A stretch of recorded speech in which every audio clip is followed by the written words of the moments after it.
দার্জিলিং থেকে একটু দূরে এমন একটা জায়গা আছে যেখানে পৌঁছলে মনে হবে যেন কোনো বলিউড সিনেমার দৃশ্যের মধ্যে চলে এসেছি। এটাই লামাহাটা।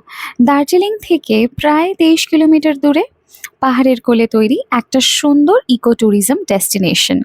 কিন্তু লামাহাটার আসল সৌন্দর্য শুধু এখানে কি কি দেখার আছে সেটা কিন্তু নয়। এই জায়গাটার পরিবেশটা, চারপাশের পাইন গাছ, ঠান্ডা পাহাড়ি হাওয়া সব মিলিয়ে মনে হয় একটু সময়ের জন্য শহরের ব্যস্ততা থেকে সত্যিই অনেকটা দূরে চলে এসেছি।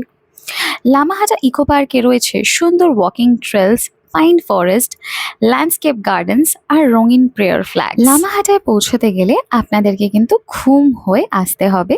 আপনারা চাইলে শেয়ার কার, রেন্টাল স্কুটি বা বাইকেও কিন্তু অবশ্যই আসতে পারেন।